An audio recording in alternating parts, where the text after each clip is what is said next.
Hi everyone, good morning, good evening, good afternoon. Welcome to Lunchtime Jam Talk with me. My name is Kunming, and My name is who's that on the other Andrew. line? My name is Andrew yeah, Neil. yeah. Hello, welcome. Okay, before we go on, we'd like to like and share this to every friends and family and whoever you know. Those of you who are joining us, welcome, welcome. We're gonna talk about trade names today. Let's just type it here. Gemstone or trade names. Gemstone trade names, Andrew. Gemstone Yes. trade names. Okay, let's like and share and get as many people who are interested in gemstones to come and watch our lunchtime gem talk. hmm Hang on a while.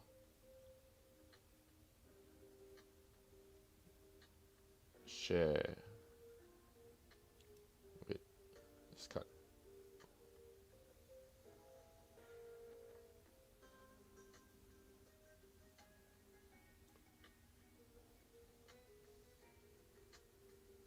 think the music can louder a little bit. Okay. Yeah, but later it gets too loud, lah. Hi Oh. everyone. Uh, Talking about uh, join us for our hi everyone. We're just liking and sharing before we start our topic. Maybe you can share screen, then show them the first screen. Hmm.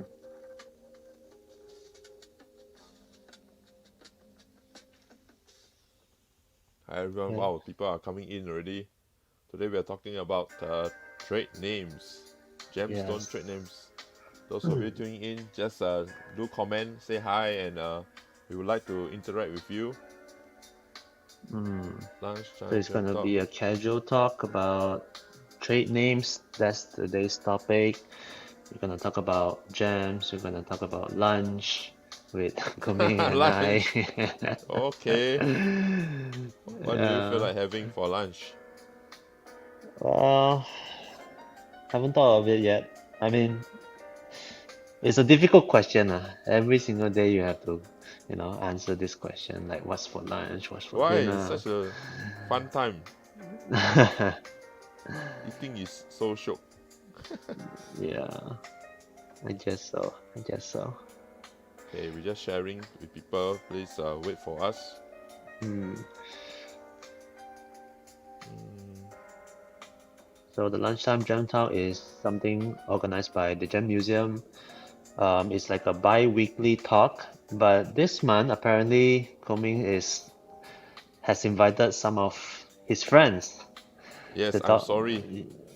They are free this week, so I just push it lah. I know Yeah, you so guys are not so happy about it, but uh yeah. so I mean Coming's friend is always how to say important people in the trade. Like you always get to know more apart from like what we're trying to talk about basic gem informations, and you actually can know what's the deeper inside the trade, like what's going on. Andrew, you're also my friend, you know.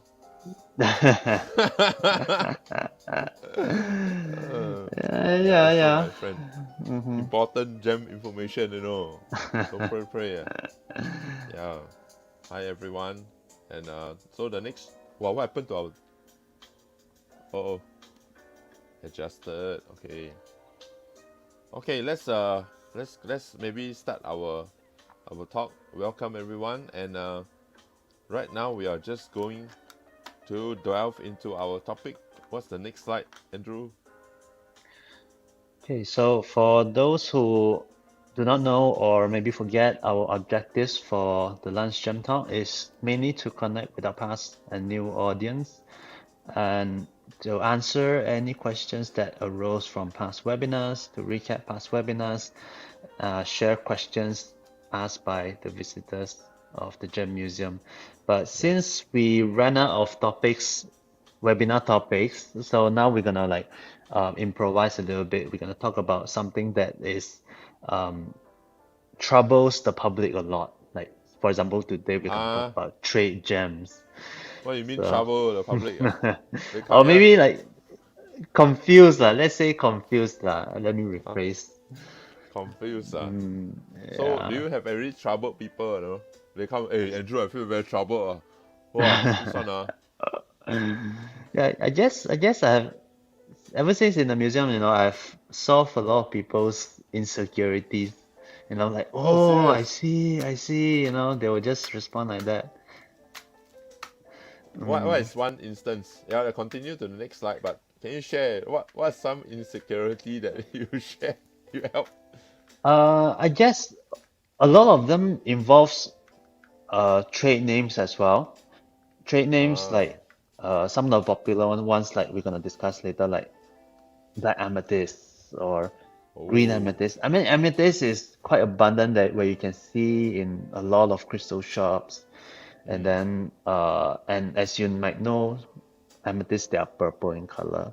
But mm, sometimes business owners they will use other colored amethyst, like I mentioned just now. So just to maybe to attract people that oh this is amethyst too. And then whenever you say no, amethyst is only purple and violet, maybe it's just a marketing tool where so they'll just oh okay, and then it's wow, it's always fun to see like oh their eyes open, they like finally they know something genuine. wow. Okay, let's Mm. go to the next slide. I think it's also not the trader's fault also lah, because Eh, it's very, it's like I order I yeah I think because gemology is not a very popular topic in Singapore. Not many people has a gemological diploma. I think we are one of the few human specimens in Singapore that have a gemology diploma. yeah. There was one time I was at a career fair at United United United World College. It's an international school, and my friend invited me to go and talk about my profession. So in the room, right, you will have doctors, uh, marketing people, you have pilots, you have lawyers, you have engineers, and then you see one small booth with two people, gemologists. I think I'm the only two gemologists in the whole. It's about 100 over people in that hall. And then my friend, her name is Kathy. She's from the Diamond Exchange of Singapore. She's one of our committee members. And yeah, so we just talk about gemology. So I think a lot of times terms like that also are, Mm. you know, they are not so Yeah, clarified. So that's why we're having this talk today. Gemstone yeah. trade names. It's definitely not their fault, like the business owners. So it's perhaps they can do something about it, maybe do a little bit more research, or even for the buyers, potential buyers, they can do a little bit more research. Okay, so that's the uh, main aim for this topic as well, is really to clarify some of the names that are commonly used in the market, and also to get you all familiarized with the names and to really understand what they really is all about. Okay, let's go. Okay, so I've set up some of the examples. I mean, it's not all of them. Actually, there are many, many more trade names that I mean, it can go for a few hours. We can just talk about trade names all day long. But these are the ones that are more commonly used, or maybe some of them they are mentioned in the museum. So I just put it up here. So Okay. first up is the Herkimer Diamond. Okay, so for the audience, anybody know what is Herkimer Diamond? Yeah, anybody know what's Herkimer Diamond? Just put it in the comments below. We'll be excited to hear your answers. And of course, this is a Mm, casual discussion. It's not something to, say there's a right and wrong, but ready to yes. talk about it. Just bring Mm, it up and talk. So those of you who maybe, know what is a Herkimer Diamond, please mm, comment below. Yeah, Andrew. maybe based on your understanding, what you have heard, what people talk about Herkimer Diamond is, you can just put it in the chat. But one hint is Herkimer Diamond is not a diamond. Yeah. So as you can see, the name can be really tricky sometimes. Do you have So like Herkim, a photo or something? okay, here it is. Ah, Okay, any idea what this is? So is if people who have seen rough diamonds before, they would straight away say that this is not a diamond, definitely. In yes. fact, this stone is a quartz. Yes. Okay, a doubly terminated quartz to be exact. So Mm, terminated means if you look at the end side of the quartz, they are pointed. terminated. Yes, with a Yeah. point, like a pyramid point at the end. So it's called doubly terminated. So typically when you see in the market, they are singly terminated, which is just one tip, and then the Mm, bottom will be just flat or like mm, the base of the quartz. But this one is doubly terminated. And Herkimer yes. diamonds, they are typically small. It's almost like how to say, maybe a palm size, or maybe smaller than palm size sometimes. Mm, And their clarity can be excellent sometimes, like eye yes. clean, no inclusions. So perhaps that's why they may call it a diamond, right? Yeah. And the Herkimer name itself is named after its origin, which is in Herkimer, New York. That's right. Wow. Herkimer, New York. Yes. I've seen some before, and it's really very shiny. The clarity is different. It's Yes. something like the Colombian quartz, where the shine is very shiny. And Hmm. I think also it's because of the shape also of the stone that people think that it's a diamond. Hmm. So actually it's very different. Herkimer diamond is like what you say, it's a quartz, and it's a silica dioxide. Whereas diamond is actually carbon, pure carbon. Hmm. And even the crystal shape is totally different. The Herkimer diamond is trigonal, and then the diamond is octahedral. Yeah. Oh Hmm. right. Totally different stone. Actually, we have one in one of our showcase. Remember the petroleum quartz? Yeah, there's Yes. one tiny little Herkimer diamond on top with Yes. That's petroleum. very Mm. nice. This is from Yeah. Baluchistan. Yeah. Baluchistan. Never heard of I that. got it from my uh I got it from my friend who's from Afghanistan. Yeah. Oh, okay. Well, the next one will be Zultanite. I do not have the photo here, but just ignore this photo. So Zultanite, they are quite popular in Turkey. Yes. Okay. In fact, most of the like sellers in Turkey, they would heavily promote Sultanite. Why? Because uh, Sultanite is is it native to Turkey? It comes from there. This variety of they call it, the actual gemological name is called diaspore. Yes.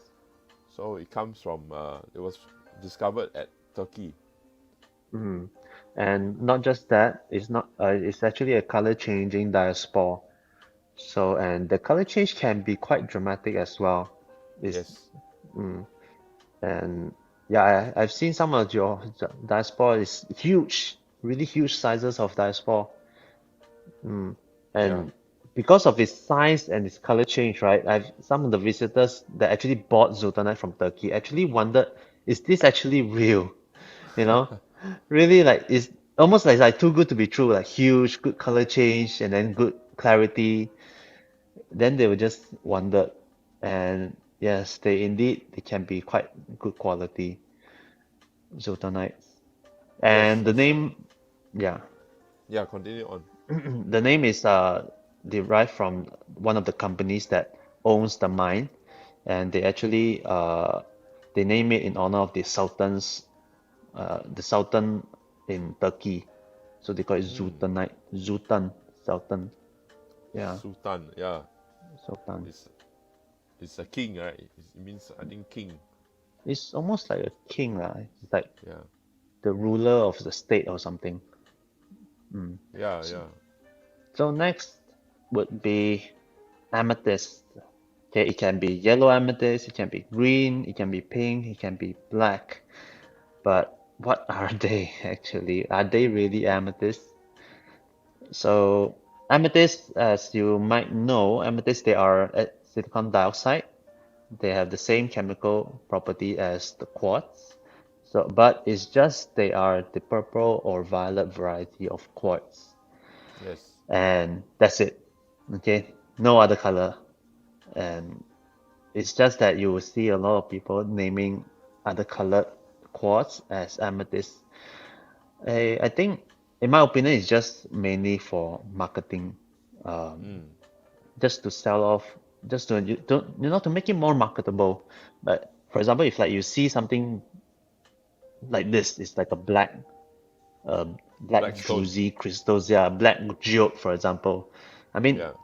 what would you call it if you don't have black amethyst? Black geode lah. Black, Blackstone.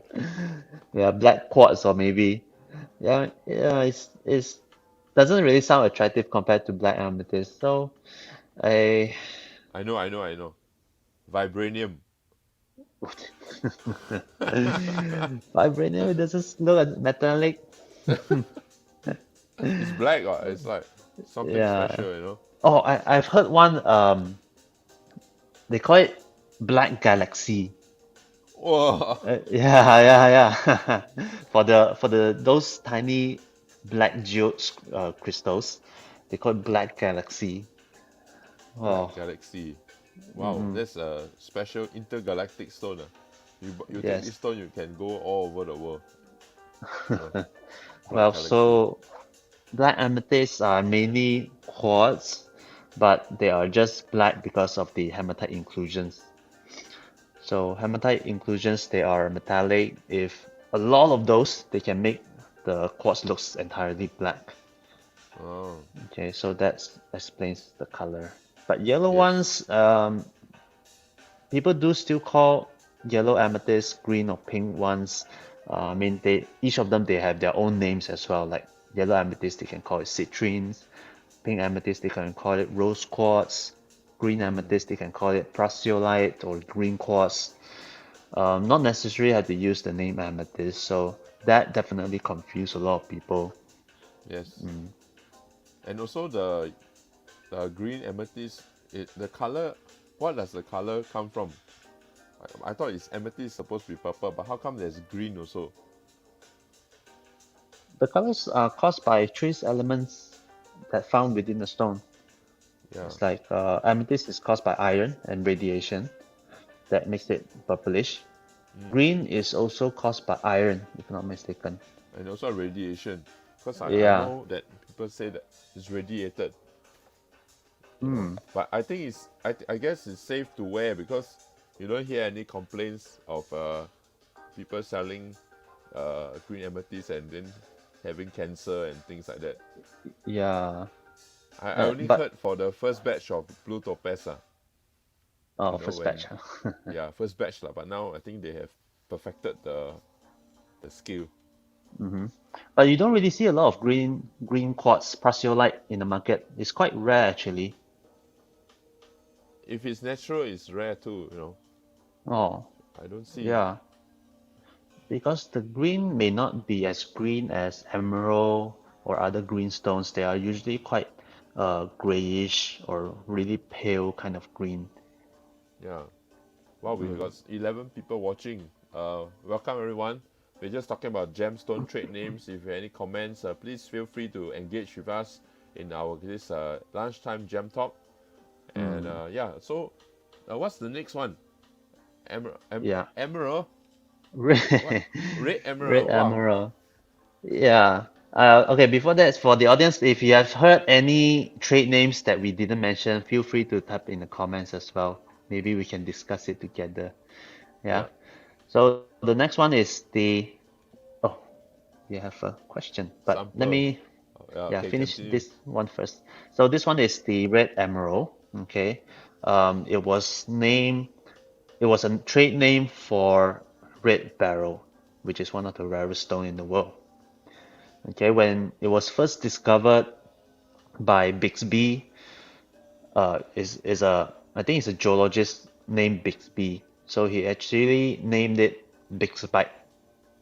Okay, so Bixbyite initially was used to market this mineral, but eventually is dropped out because it clashed with another mineral, another name of the mineral, also named Bixbyite, found by the same person, Bixby.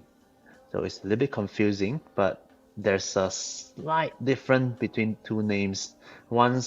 One Bixbyite is starts with a is pronounced with a Y, and this Wow. red barrel is pronounced with an I.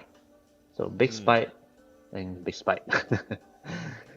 Well, eventually people just call it red emerald because they are part of the same family as emerald, the green variety of beryl. And yeah, they have the same shape, same crystal shape, uh, but just different colors. That's all. Mm. But And I think this caused some confusion, don't you think? oh, yeah. Oh yes. Just like the amethyst itself, like people would just say, emerald's supposed to be green. Why they call it red emerald? And I think it quickly people don't really use this red emerald because emerald is one of the precious stones, and they can be it can cause a lot of controversy in the It's just like market. Like it's just like you will buy wonton mee without wonton. So what does wonton mee without wonton call? Mee.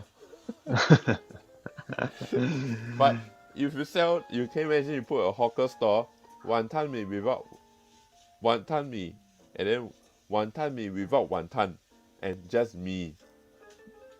I think the one wonton mee without wonton looks more attractive, right, than mee.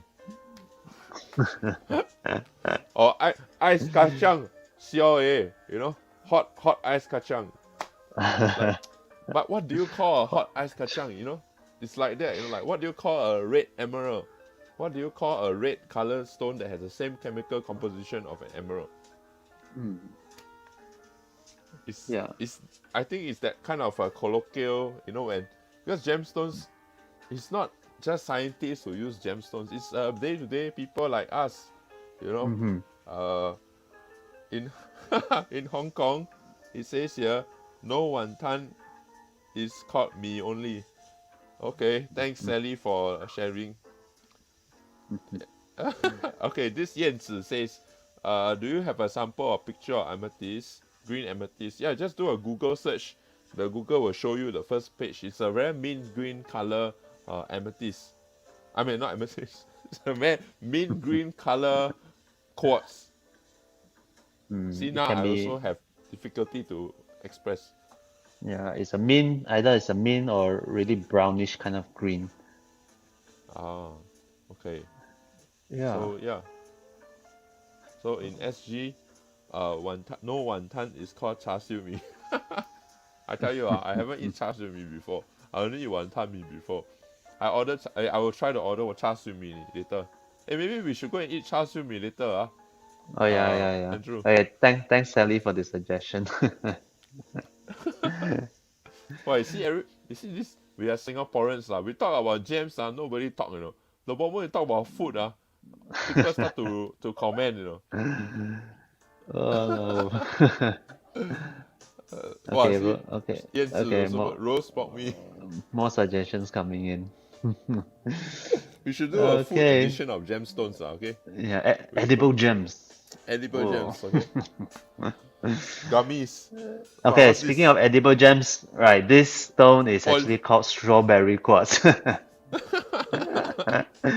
Well, it's not the actual strawberry, but it looks kind of like strawberry because, when you shine the light through this stone, it looks like the surface of a strawberry, like tiny dots, like with red dots actually, and then that's why they call it strawberry quartz. But it's actually a quartz, and there's no wrong with that.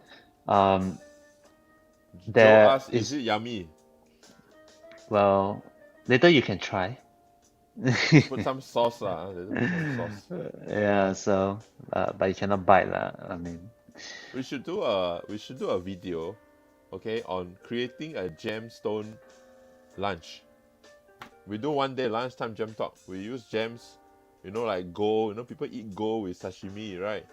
So we oh, put, some ruby, some diamonds. We put some sauce, and then whip out something. Special edition of lunchtime gem talk. well, I would not volunteer for that. Well, uh, Okay.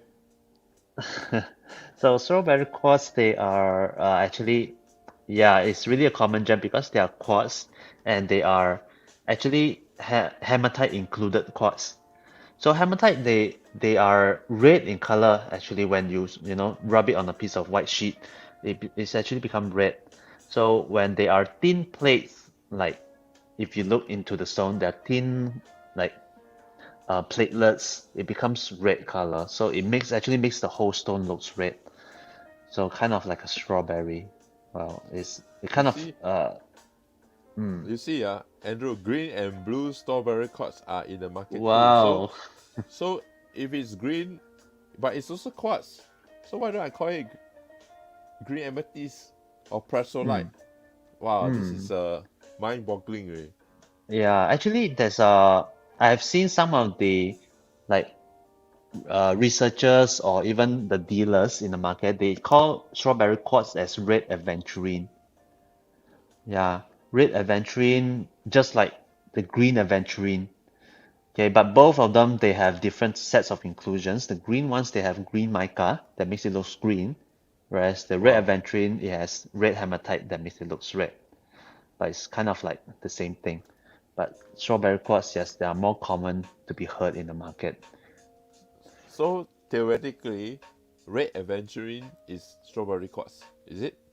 Mm, But red yes. aventurine sounds so boring. Strawberry quartz, straight away, wow, you Yeah, know. it is, it is. It makes it. So that's a whole purpose of trade names, you see. People make it more exciting, it's like, oh, strawberry quartz? Wow, is there such a thing? It makes you look excited. Yeah. But I never heard of green and blue strawberry quartz. Maybe I should do some research on that later.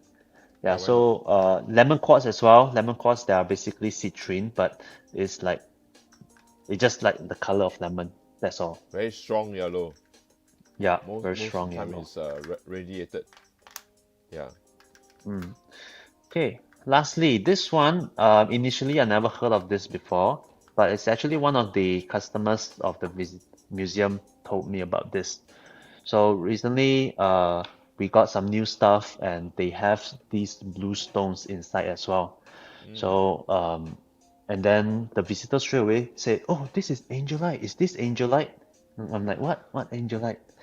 So, upon further research, I found out that Angelite is a type of anhydrite, which is this name right here. Anhydrite is a little bit hard to pronounce. I'm not sure whether I pronounce it right. Anhydrite, I don't know. So, anhydrite, they're actually a type of gypsum without H2O. Oh, Okay, and then it's blue. I'm not sure what causes the blue, but people call it in the trade name as angelite, just like an angel in the sky. Yeah. yeah. Can you hear that? Yes, I can. It's a British pronunciation. Let's try American person. See, Eh? even American and British got different. Play it louder. Play it louder. Okay, how to do it? I play it louder, is it? Mm. Can you hear? See? No,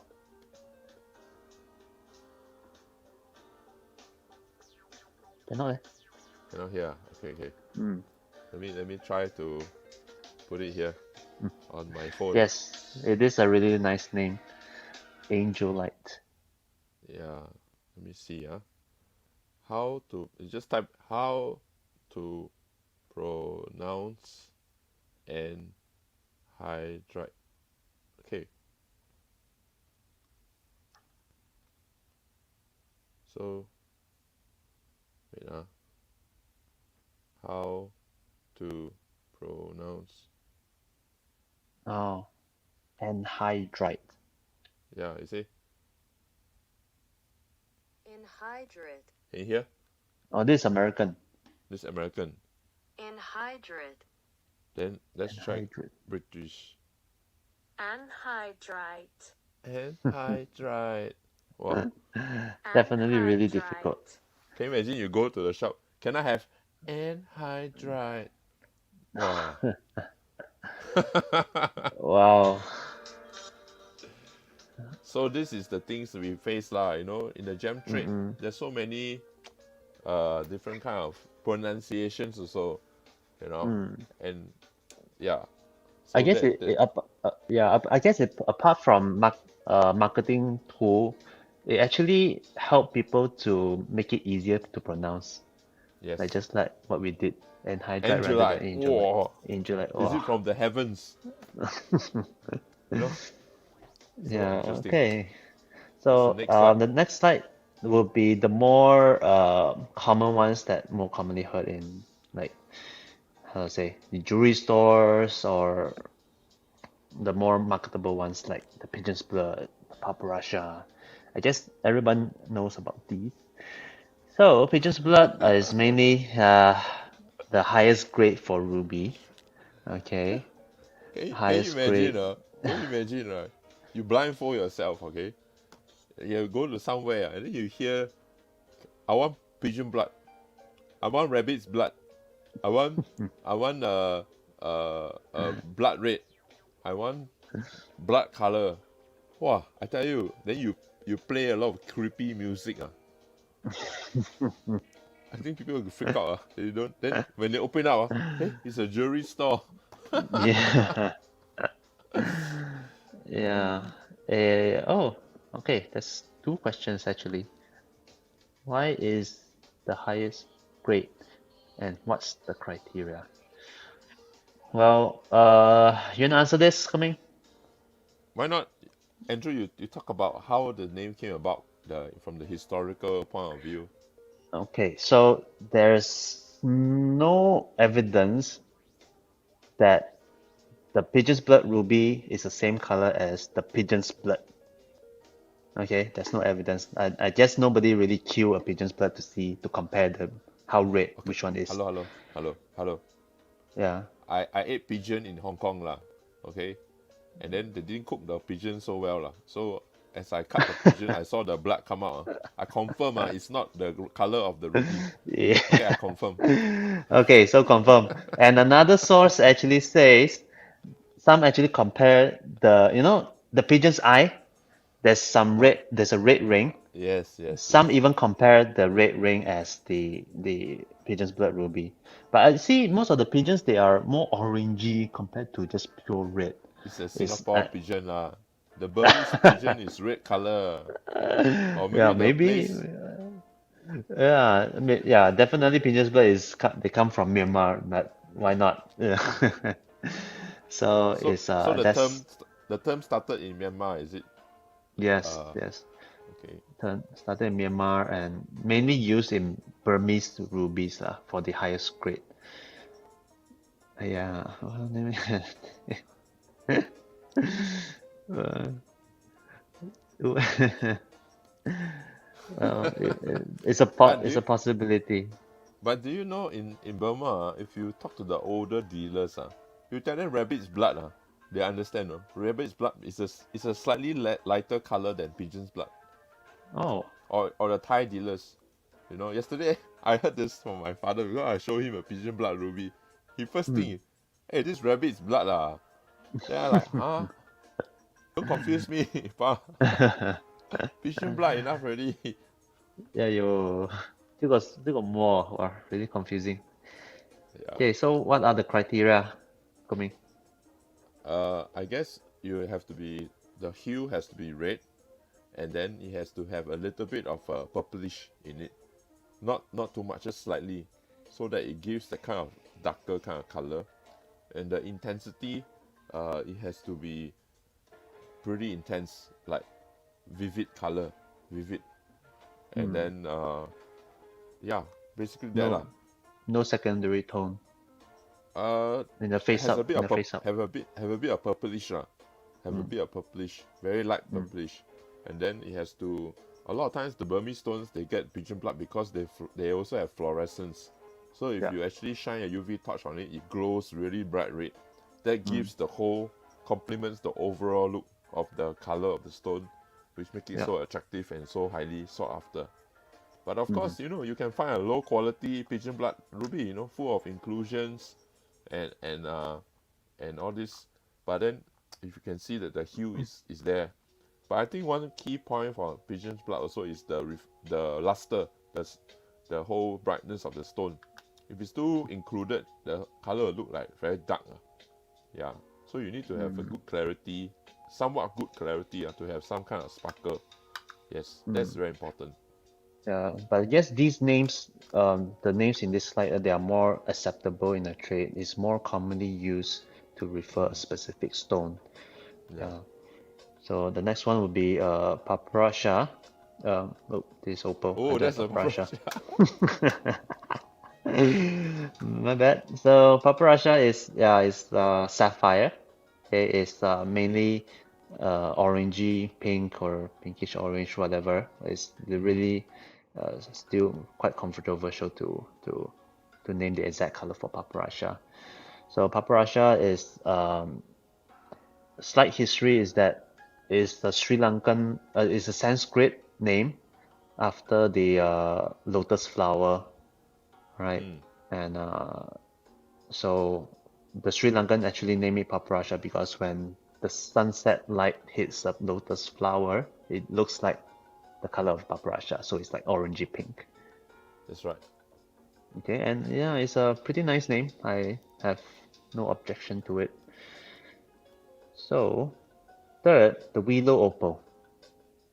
Okay, what is willow opal? What is a willow opal? Willow opal, they are opals from basically Ethiopia, but if it's more specifically, it comes from a place called Willow. Okay, and actually basically they're the same, right? Ethiopian opals and Willow opal. Let me check. Willow opal. Willow, yeah, it's basically Ethiopian opal. But their opals are They're from quite the different. willow rocks. Yeah. Yeah, okay. But they are quite different compared to the Australian ones. Ethiopian opals tend to be more transparent. They can be bigger in size, but it's just more transparent, more clear than the Australian ones. And sometimes people also call them hydrophane for the Hydrophane, that's Ethiopian right. opals because they have the ability to absorb water, whereas Australian ones, they do not absorb water. Yeah. Okay. This answer this to Anna's question. You can just check in the comments. What's next? Swiss blue. Swiss and London blue topaz. Swiss and London blue topaz is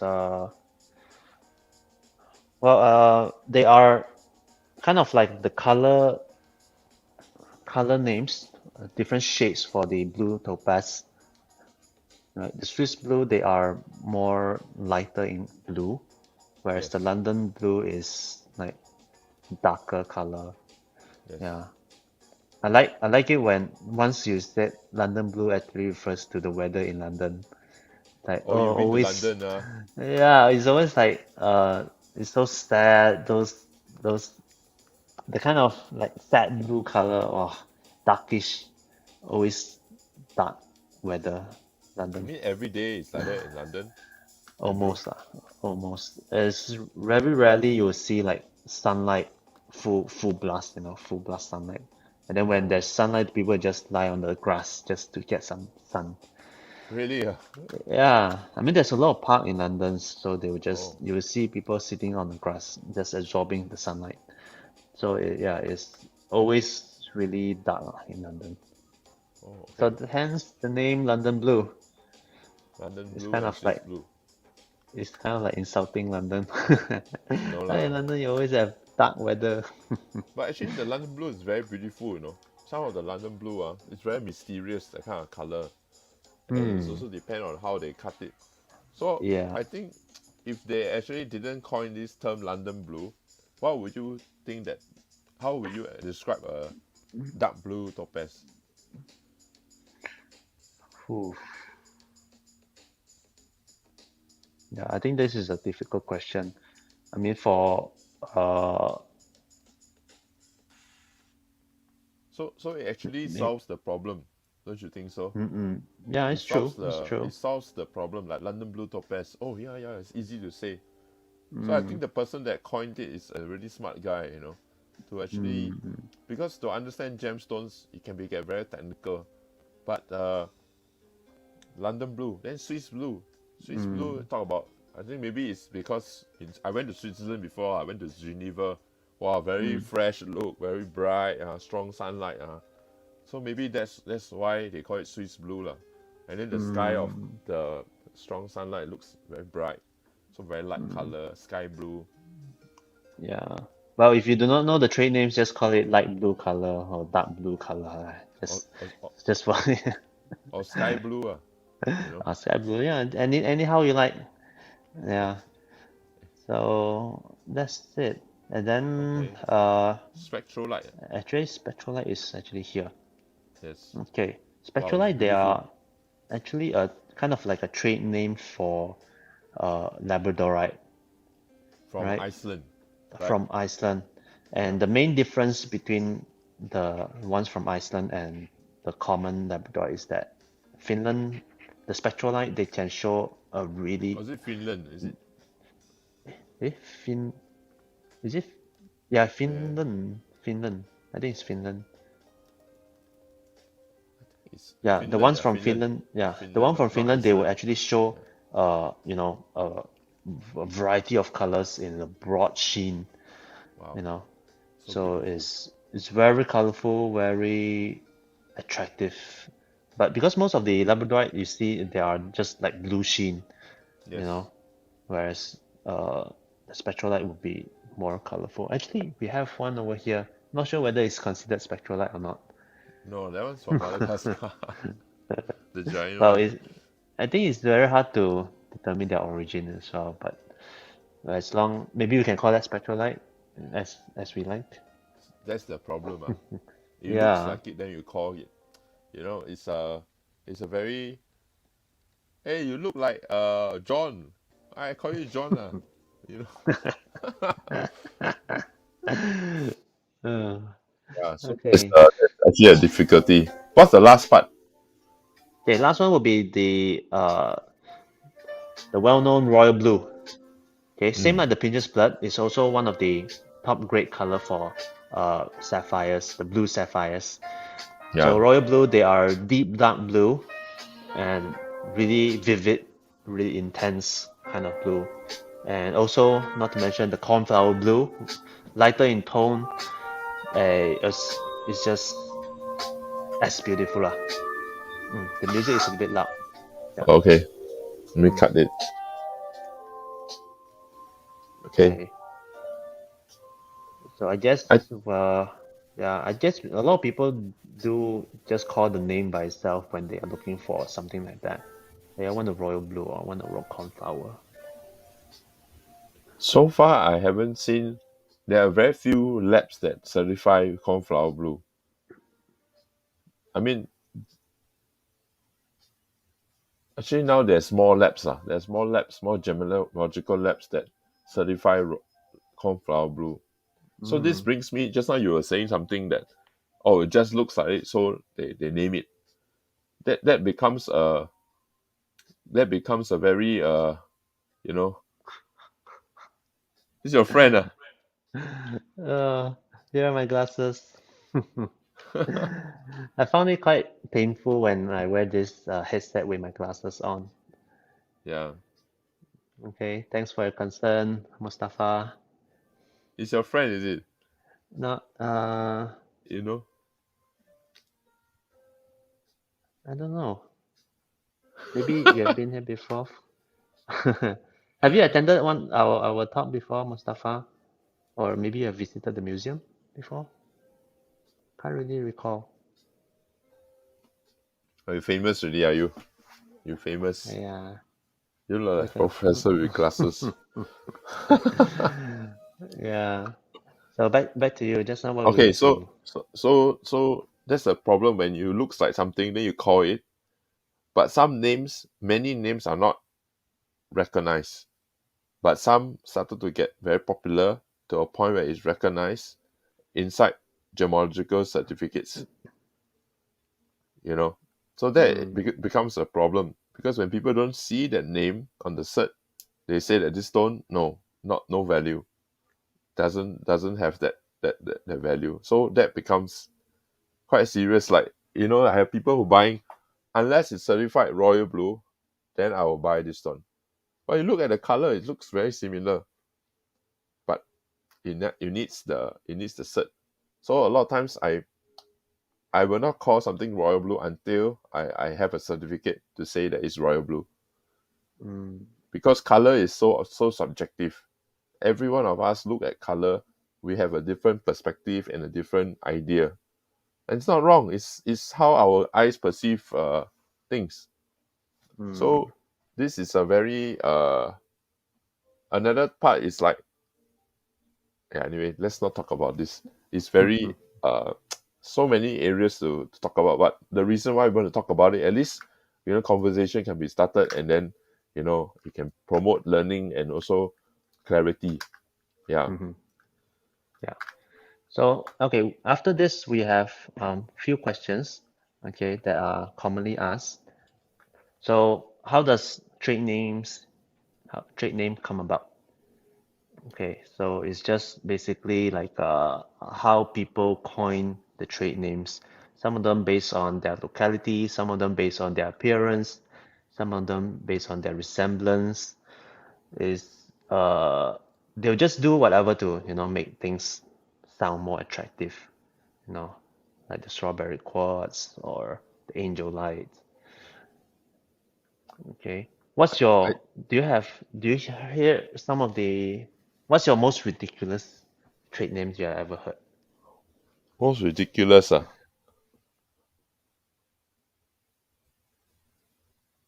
I cannot recall. The only thing I think of what Power Stone. Power Stone. Like Well, let me think. I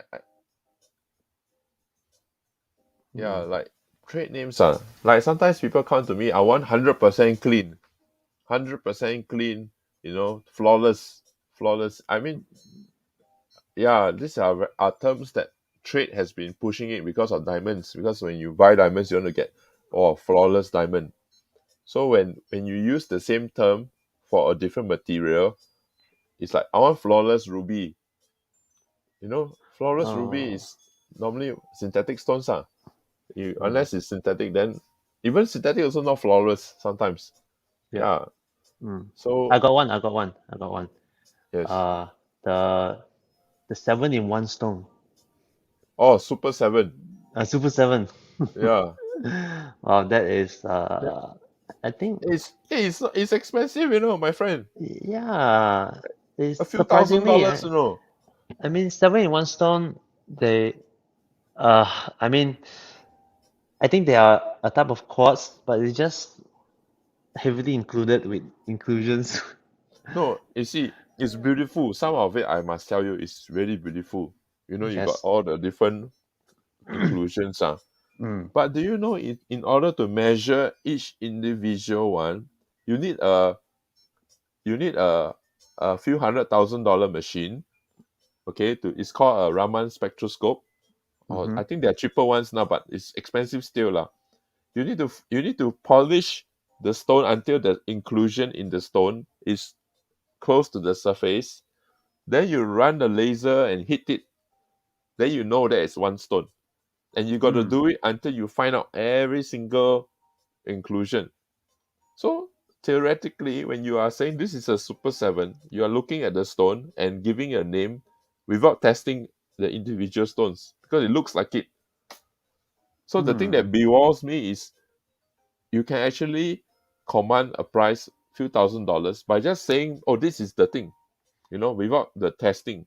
Because gemologically, if you want to test a stone like that, it will cost you thousands of dollars, and Yeah. most of the time it's impossible. It's not impossible. It's too humanly costly to test it. Yeah, Yeah. you got to polish, blast laser, polish, blast laser. At the end of the day, your stone cannot polish left, right, already, left, nothing already. So Mm. yeah, Actually, there's a this. simpler name for the Super 7. Some of them they call it garden quartz. Hmm. Garden quartz is like they polish one side, and then when you see inside the quartz, it's like wow, full of like decorations of the inclusions, and then it looks almost like a garden. But personally, I do feel yes, it's worth it if you buy it more for like the beauty of it because it's rare. Yeah. You don't find like stone like this. I mean, in a way, they are not actually selling it for the name. They are just using the name to promote. It's easy to say, but it looks beautiful. So when you compare quality of stones, it becomes another school of thought. It becomes art. Andrew, like it's so Mm. beautiful, like wow. But then it's a fracture here, the fracture there. Well, if you like it, you pay the price and you buy it lah. It's that so straightforward, you know. Mm. So I think that's fair lah. If you think it's beautiful and somebody else also think it's beautiful, willing to pay the price, go for it. I mean, Mm. there's no right or wrong unless the person is buying because it has this mineral, it has this mineral, it has this mineral, it has this mineral. Then it's a different story altogether lah. But if you are like Mm. showing it, hey, this is special, never see before, then okay lah. Mm. Okay. Right. So the next question would be, how does trade name affect the value of the stone? Well, it It does uh, actually. it maybe it does a little bit. If you have a deep blue sapphire and you call it royal blue, a deep blue sapphire maybe a few $100s a carat. A royal blue sapphire is few $1,000 a carat. Yeah, correct. Like Like Paparazza.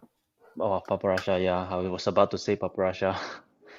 So yeah, because of the color is so controversial, like there's no consensus on how to actually grade Paparazza color. People just si simply use the name of Paparazza on like pink sapphire, for example, or even orange sapphires, just to use the value of the name. So it does, yeah, so it does really affects the value. Well, you said it right. The value of a name. A name has value. Don't misuse it. Because the Mm, more you misuse it, the name will lose value. Yeah. mm. That time one dealer comes to me, show me a pink sapphire. Then he never say pink sapphire, he say Paparazza. And then straight away he smiled, big smile, Paparazza. Yeah. Then I look at him, I also smile. I said, Mama Raja, is it? Yeah, yeah, misuse of names. Yeah. Yeah. So Well, it's mm, yeah, it's really like, I mean, for me, I will not buy a Paparazza unless it's certified. mhm, If I'm buying a stone, I want it to be clear. I'm buying it for this property. Like this is the color is orange pink, equal, and then the beauty mm, is there, and then it's very clear. Then I will buy the stone. If yeah. something like, hey, what's this? Don't even know whether the stone is natural or not. This is also key, very important. Mhm, So mm, so does the trade name affect the value of the stone? Of course. Like yeah. just now you showed me the black stone, right? On the first slide, right? You show a black Mhm, stone. You tell me mhm, that's a black quartz. I'm like, yeah. But when you say, oh, this is a black amethyst, suddenly, oh yeah, wow, nice, everything unique, I never seen before. Wow, this Joe mm, asked a very strong question. How do we know that the certificate is good? Are there only certain companies that we should look out for? Well, Joe, hey Andrew, why not you answer this question? How do we know? Well, I guess now the best way is to do a background check on the s- uh the gem lab that produced the certificate. I mean, Google is in everyone's hand right now, so just do a thorough check. But or I mean, the easiest way is to, of course, go for the reputable gem labs, you know, like the GIA, uh, Bangkok. There's a Lotus Gemology, HRD, SSEF. I mean, there's many renowned labs around the world, you see. I think there are also labs that charge you $5 for your cert, $9 for your cert. You Yes. have to really check what kind of machines and expertise they're using. How do you know Mm, that a cert is good? I mean, what is the meaning of good? Because I have seen uh labs that also charge a lot of money, $500 for a cert. But mm. some people, the result is maybe not so consistent.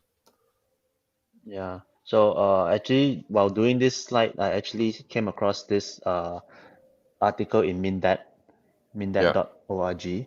So the yeah. person who actually bought what supposedly is a topaz, a yellow topaz, with a cert as well, with a cert from Sri Lanka. And then the cert says it's topaz, but when he got the stone, he actually do an experiment to scratch the stone with an aventurine quartz. So obviously quartz they are harder than topaz they are harder than quartz, so they cannot be scratched by quartz as well. But in the end, she managed to use the aventurine quartz to scratch the yellow topaz. Mm, So the cert is obviously is totally not valid already. It's like mm. totally is a scam or maybe a $5 certificate. Yeah, I think very important is to know what kind of test they're carrying out on your stone. You can ask them, and then because there are basic tests that if you do it, you will get a certain specific result. If you're talking about trade names, then you must check whether does the lab have a have a standard. What is the standard? That means a master stone. Like in our lab, we have a master stone of diamonds that have been graded by GIA from D color all the way to Z color. So they are diamonds, and this is something very important because they are diamonds, not cubic zirconia or some other color stone. Then so that is very important to actually have all this in place. And Mm. yeah, so because trade names do affect the value of the stone, like royal blue, Paparazza, uh, even what is it? Royal blue, Paparazza, Pigeon's blood. pigeon's blood. Yeah, these kind of things, it Mm. does affect the value of the stone. Thank you for your questions. Mm. And So yeah. Our last question would be, do all gem labs insert trade names in certificates? so So, no, it's no. not. No, the simple answer is no. Yeah, like one of our labs, yeah, maybe Kunming, you can explain more about why we don't put trade names in certificates. So in Far East Gemological Laboratory, we don't put trade names. The reason is because uh, it's very it can get controversial lah. So we focus our basic services in our lab. We do valuation. So that is what we are focused on. Because in order, if we want to do like really certify, let's say pigeon blood ruby, first thing we need to get a master set. And then this master set, most importantly, it has to be certified by another reputable lab and a couple of other laboratories. So this is very important because then you can have a consensus. There's actually a organization or laboratories that are SSCF, GIA, GIT. I think even Goblin, they are part of where it's called a harmonization council or something like international IMHC. Yeah, it's a few labs that agree. So you need to have the trade, this standard master set. Yep. Then after that, with that, you also need to carry out research. You must make sure that your gemologists know that this is how to do grading. It's not like, oh, I take the master set, can put like that and then just compare. No, you have to go through a proper procedures. And that's after running our lab for the last I don't know many years, 30 over I think 20 over years having ISO certification. Uh all our equipment are calibrated and everything like that, even the weighing scale and also the every single instrument is calibrated.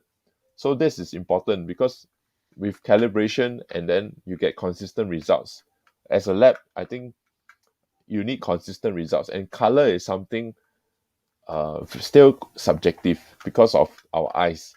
There can be slight differences every time, even though that's why when you look at most of the certs, right, if you buy pigeon blood rubies, you will notice that pigeon blood is not just one color, it's a range of color. And in order to get into this, it's really it costs a lot of money, and it costs a lot of time and effort to really upkeep. And there are a lot of labs that I believe they don't have a what they call it, master set. So anyway, we don't want to get into this, so we focus on valuation of gemstones and jewelry. Yeah. Mm. So how do you put the colors if there's different colors in the stone? Just be very In very upfront. If it's pink, it's pink. If it's orangey mm, pink, it's orangey pink. If it's mm, uh if it's purplish red, put purplish red. GIA has a very clear definition for color grading.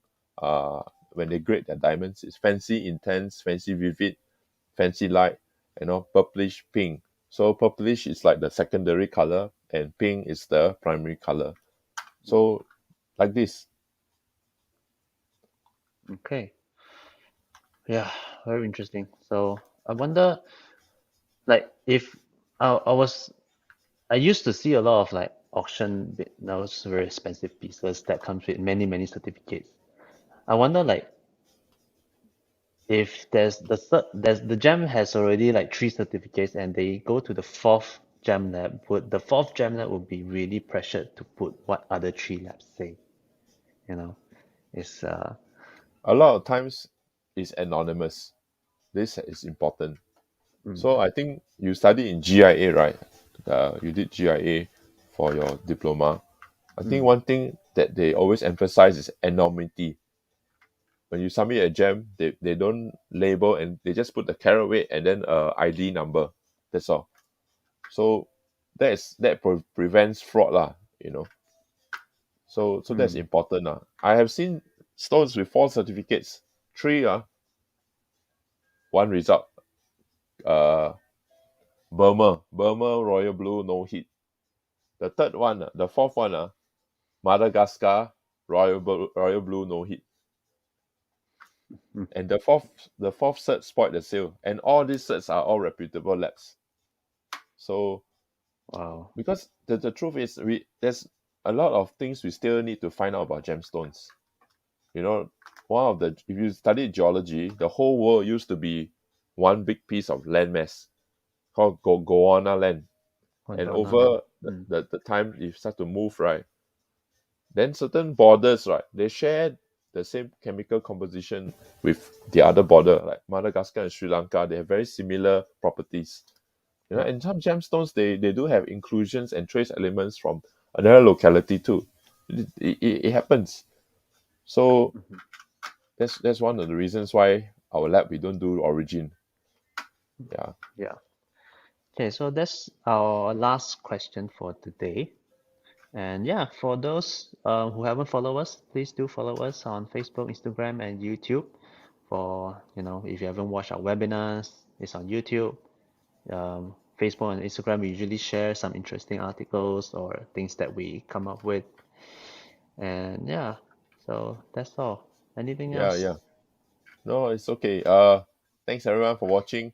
Hope you enjoyed the talk, and we hope that you can, just let us know what you think, and if you have any questions, do private message us. We do have a Yes. virtual gallery. You can visit our virtual museum Thank you so much, Anna, and also Linda. Linda, Yeah, and also Joe. many. Yeah, Sally. Thank you very much. Yanzi, Yeah, Mustafa. yeah. Thanks, Mustafa. Let me wear my spec for you, Mustafa. Yeah. Okay. Okay. He replied Uh, you, Mustafa, thanks a lot for your efforts and your lovely time. Thank you very much. Stay safe. yeah. Yeah, Enjoy your lunch. enjoy your lunch. We are going to buy wonton mee without wonton. Okay? Yep. Sashimi. Okay? See y'all. Okay. Bye Bye bye. bye. Take care.